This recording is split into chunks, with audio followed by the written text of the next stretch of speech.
ይህ ክፍል 2 የ2018 ዓመተ ምህረት የስድስተኛ ክፍል አካባቢ ሳይንስ ሞዴል ፈተና ከጥያቄ ቁጥር 21 እስከ 40 ያለው ነው። እንቀጥል። ጥያቄ ቁጥር 21 ጥያቄውን ከመጀመራችን በፊት ላይክ ማድረጋችሁን አትርሱ። እንዲህ ይላል ጥያቄው። አደገኛ እጾችን በሚጠቀሙ ሰዎች ላይ ሊደርሱ ከሚችሉ አሉታዊ ጎኖች ውስጥ የማይመደበው ሀ ለከፍተኛ ወጪ መዳረግ፣ ለ አንድ ነገር ላይ ትኩረት መስጠት፣ ሐመሮሃ ለአእምሮ መታወክ፣ መ የምግብ ፍላጎት መቀነስ።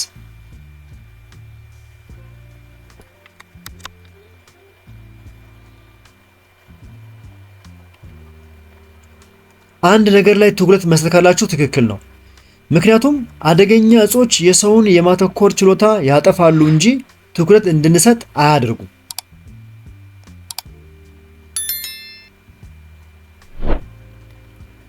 ጥያቄ ቁጥር 22 በኢትዮጵያ በተደጋጋሚ ጊዜ ለሚከሰተው ድርቅ መሰረታዊ ምክንያት የሚሆነው የቱ ነው? ሀ በሀገራችን ያሉ የገበሬዎች ቁጥር ማነስ፣ ለ ገበሬዎች ማዳበሪያን አለመጠቀም፣ ሐመርሃ የዝናብ እጥረት ወይም ፈጽሞ አለመኖር፣ መ ዘመናዊ የግብርና መሳሪያዎችን አለመጠቀም።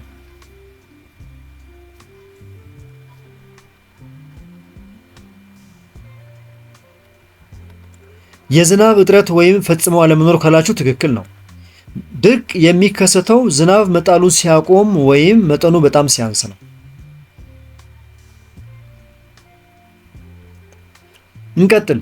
ጥያቄ ቁጥር 23 ከሚከተሉት ውስጥ በኢትዮጵያ ጎጂ ልማዳዊ ድርጊት ያልሆነው የትኛው ነው? ያልሆነው ሀ የወንድ ልጅ ግርዛት፣ ለ እንጥል መቁረጥ፣ ሐመርሃ ጠለፋና አስገድዶ መድፈር፣ መ ያለ ዕድሜ ጋብቻ።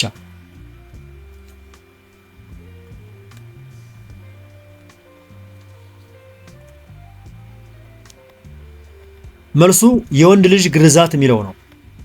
የወንድ ልጅ ግርዛት በሀገራችን እንደ ሃይማኖታዊና የጤና ጠቀሜታ ያለው ተግባር እንጂ እንደ ጎጂ ልማድ አይቆጠርም። እንጥል መቁረጥና ያለ ዕድሜ ጋብቻ ግን ጎጂ ልማዶች ናቸው።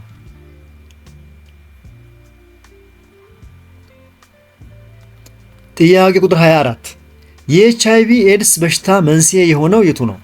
ሀ ባክቴሪያ፣ ለ ፈንገስ፣ ሐመርሃ ፕሮቶዟ፣ መ ቫይረስ።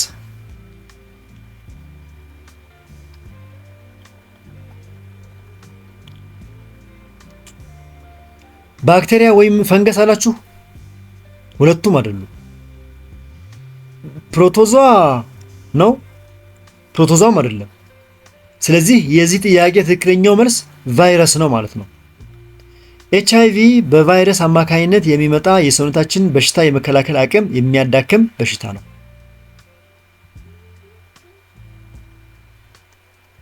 ጥያቄ ቁጥር 25 የምስራቅ አፍሪካ ከሱዳንና ከዲሞክራቲክ ኮንጎ በየትኛው አንጻራዊ መገኛ ላይ ይገኛል?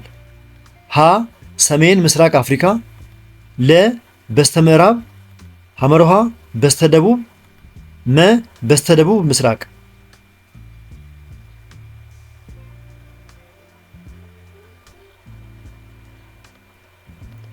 ሰሜን ምስራቅ አፍሪካ ካላችሁ ትክክል ነው። የምስራቅ አፍሪካ ክልል ከነዚህ ሀገራት አንጻር ሲታይ በሰሜን ምስራቅ አቅጣጫ ይገኛል።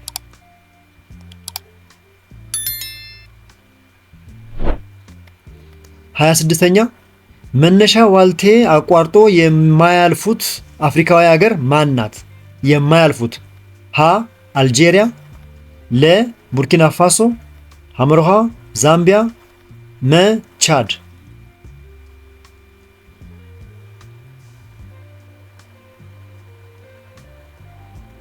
መነሻ ዋልቴ አቋርጦ የማያልፋት አፍሪካዊት ሀገር ቻድ ናት። መነሻ ዋልቴ በአፍሪካ ውስጥ አልጄሪያን፣ ማሊን፣ ቡርኪና ፋሶን፣ ጋናንና ቶጎን አቋርጦ ያልፋል። ቻድን ግን አያልፍም።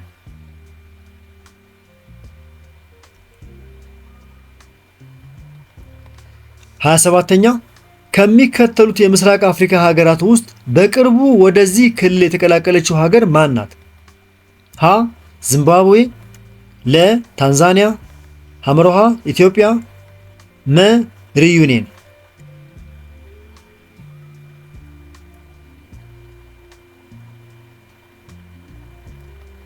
ሪዩኒየን ካላችሁ ትክክል ነው። ሪዩኒየን በህንድ ውቅያኖስ ላይ የምትገኝ ደሴት ስትሆን በቅርቡ በምስራቅ አፍሪካ ክልል ስር እንድትጠቃለል ተደርጓል።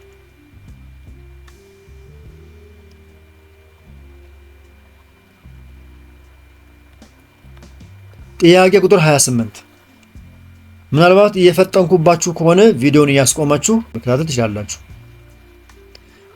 በአንድ ካርታ ላይ የሰፈረውን ጉዳይና ሊተላለፍ የተፈለገውን ሐሳብ በትክክል ለመረዳትና ወቅቱን በጠበቀ መልኩ መዘጋጀቱን የምናውቅበት የህዳግ መረጃ የቱ ነው?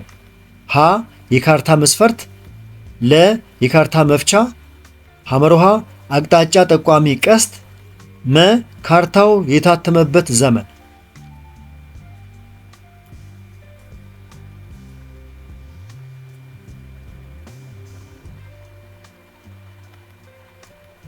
ካርታው የታተመበት ዘመን ካላችሁ ትክክል ነው። አንድ ካርታ ከምን ያህል ጊዜ በፊት እንደተዘጋጀና ወቅታዊ መሆኑን የምናውቀው የታተመበትን ዘመን በመመልከት ነው።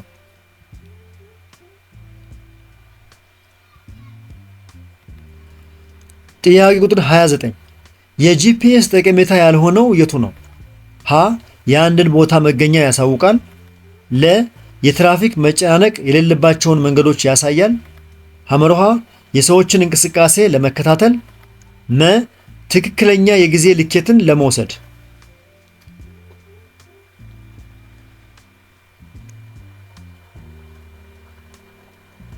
የጂፒኤስ ጠቀሜታ ያልሆነው የትራፊክ መጨናነቅ የሌለባቸው መንገዶች ያሳያል ለሚለው ነው። ጂፒኤስ የቦታን መገኛ አቅጣጫና ሰዓትን ለማወቅ ይጠቅማል። የትራፊክ መጨናነቅ ግን በቀጥታ አያሳይም። ምንም እንኳን እንደ ጎግል ማፕ ያሉ መተግበሪያዎች ከጂፒኤስ ጋር በመቀናጀት ቢጠቀሙበትም።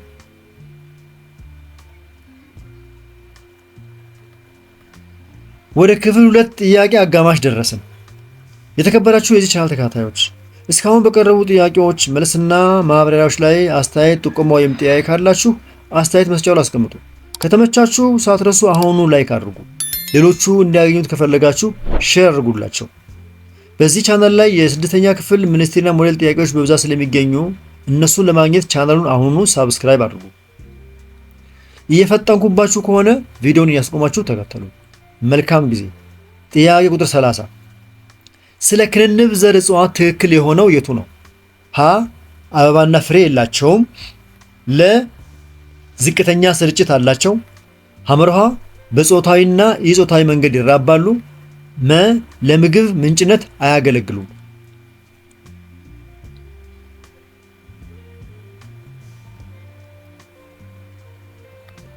መልሱ አበባና ፍሬ የላቸውም የሚለው ነው። ክንንብ ዘራቸውን የሚይዙት በሾጣጣ ቅርጽ ውስጥ እንጂ በአበባና በፍሬ ውስጥ አይደለም።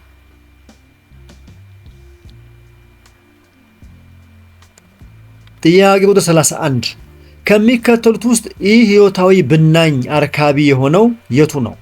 ሀ ውሃ፣ ለ ነፍሳት፣ ሐመሮሃ ወፎች፣ መ አጥቢዎች።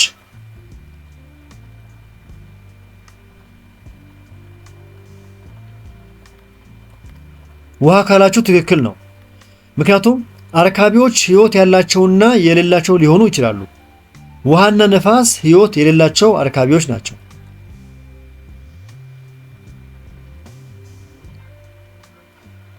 ጥያቄ ቁጥር 32 አሳዎችንና እንቁራሪት አስተኔዎችን አንድ የሚያደርገው ባህሪ የቱ ነው? ሀ ውስጣዊ ጽንሰት ያካሂዳሉ፣ ለ ልውጠተ ቅርጽ ያካሂዳሉ፣ ሐመሮሃ በሳምባ ይተነፍሳሉ፣ መ ለመራባት ውሃ ይፈልጋሉ።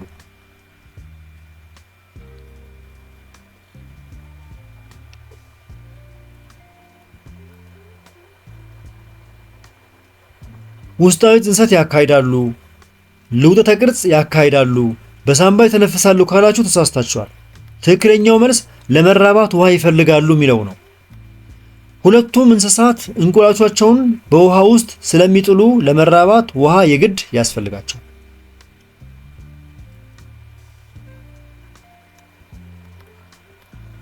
33ኛ ከሚከተሉት ውስጥ ደመ ሞቃት ደንደሴ እንስሳት እነማን ናቸው? ሀ አሳዎች፣ ለ ወፎች፣ ሐመሮሃ ገበሎ አስተኔዎች፣ መ እንቁራሪት አስተኔዎች።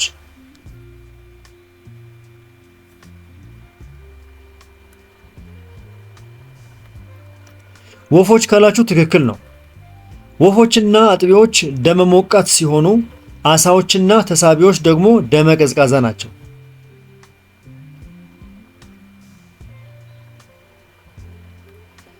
34ኛ የሴት መሰረታዊ አባላተ ወሊድ የሆነ እና በአማካኝ በየ28 ቀኑ እንቁላል የሚፈጠርበት ክፍል የቱ ነው? ሀ ማህፀን፣ ለ የማህፀን ቱቦ፣ ሐመሮሃ እንቁልጢ፣ መ ከረቤዛ።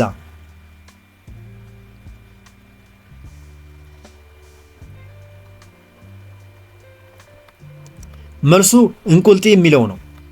እንቁልጢ እንቁላሎችን የሚያመርትና በየ28 ቀኑ አንድ እንቁላል የሚለቅ የሴት አባላተ ወሊድ ነው።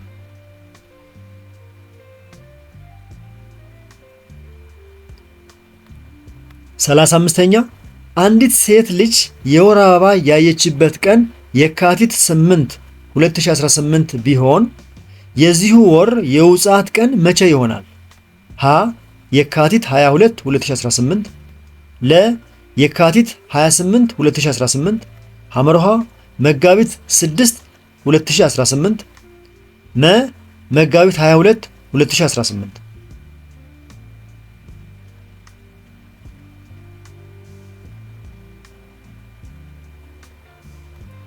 መልሱ የካቲት 22 2018 የሚለው ነው። የውጻት ቀን በአማካኝ የወር አበባ ከታየበት ከ14 ቀናት በኋላ ይከሰታል። ስለዚህ 8 የካቲት 8 ሲደመር 14 22 ይሆናል። ስለዚህ የካቲት 22 2018 የሆነው በዚህ ምክንያት ነው ማለት ነው።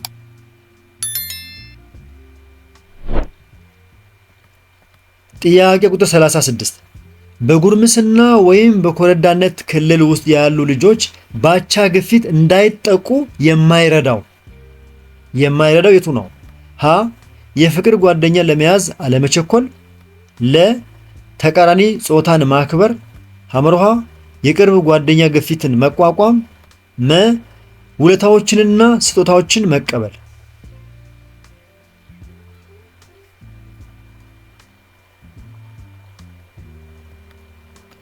ውለታዎችንና ስጦታዎችን መቀበል ካላችሁ ትክክለኛው መልስ እሱ ነው።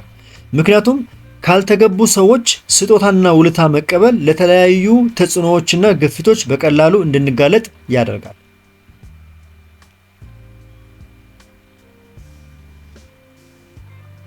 መልካም። ጥያቄ ቁጥር 37 ስለ ንጥረ ነገሮች ትክክል የሆነው ባህሪ የቱ ነው? ሀ ድብልቅ ልዩ ቁሶች ናቸው፣ ለ ከአንድ አይነት አተም የተሰሩ ናቸው፣ ሐመርሃ ቋሚ ስሪት የላቸውም፣ መ በኬሚካዊ ሂደት ይፈራረሳሉ።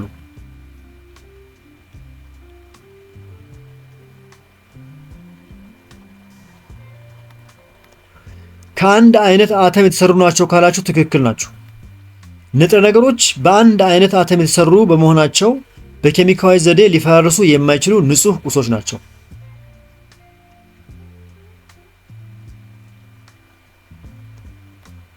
ጥያቄ ቁጥር 38 ከሚከተሉት ውስጥ የሜታሎዶችን ምድብ የያዘው የቱ ነው? ሀ ኦክሲጅን፣ ሃይድሮጅን፣ ናይትሮጅን፣ ለ ብረት፣ ወርቅ፣ መዳብ፣ ሐመርሃ ቦሮን፣ ሲሊከን፣ ጀርማኒየም፣ መ ድኝ፣ ካርበን፣ አዮዲን።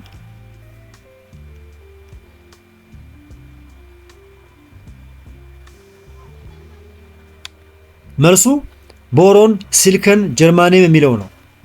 ሜታሎዶች የብረትና የኢብረት ባህሪያትን በአንድ ላይ የያዙ ንጥረ ነገሮች ናቸው። ቦሮንና ሲሊከን ለዚህ ምሳሌ ናቸው።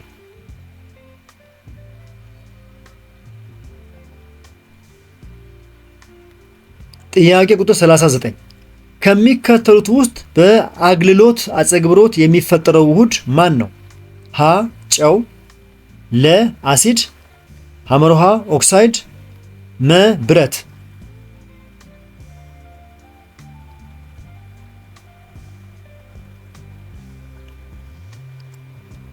ብረት አላችሁ እንዳትሉት። ኦክሳይድም አሲድም እንዳትሉ። የዚህ ጥያቄ ትክክለኛው መልስ ጨው ነው።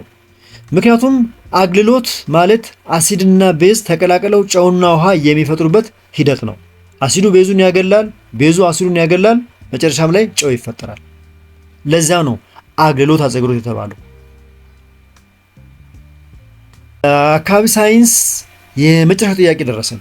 ጥያቄ ቁጥር 40 ብርሃን በአንድ ለስላሳና አንጸባራቂ አካል ላይ ሲያርፍ የሚያሳየው ባህሪ ምን ይባላል?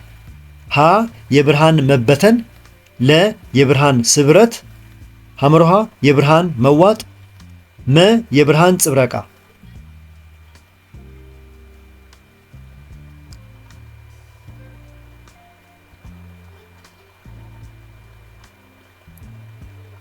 የዚህ ጥያቄ መልስ የሚሆነው የብርሃን ጽብረቃ ነው። የብርሃን ጽብረቃ ማለት ብርሃን አንድን አንጸባራቂ ነገር ነክቶ ሲመለስ የሚፈጠር ክስተት ነው።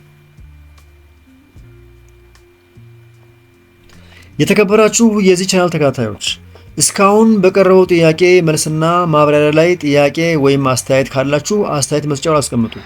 ከተመቻችሁ ላይክ አድርጉ። ሌሎቹ እንዲያገኙት ከፈለጋችሁ ሼር አድርጉላቸው። በዚህ ቻናል ላይ ብዙ የስድስተኛ ክፍል ሚኒስቴርና ሞዴል ጥያቄዎች ስለሚገኙ እነሱን በቀላሉ እንዲደርሳችሁ ከፈለጋችሁ ደግሞ ቻናሉን ሳብስክራይብ አድርጉ። የዚህን ጥያቄ ፒዲኤፍ ከፈለጋችሁ ቴሌግራም ቻናላችን ላይ ገብታችሁ ሃሁ ቲዩብ የሚል አለ። እሱን ጆይን በማድረግ ብዙ የሚኒስቴርና ሞዴል ጥያቄዎች ስለምታገኙ እዛ ላይ እንደ ማጣቀሻ ተጠቀሙባቸው። በሌላ ትምህርት እስከምንገናኝ ድረስ መልካም የጥናትና የፈተና ዝግጅት ወቅት ይሁንላችሁ። ቻው።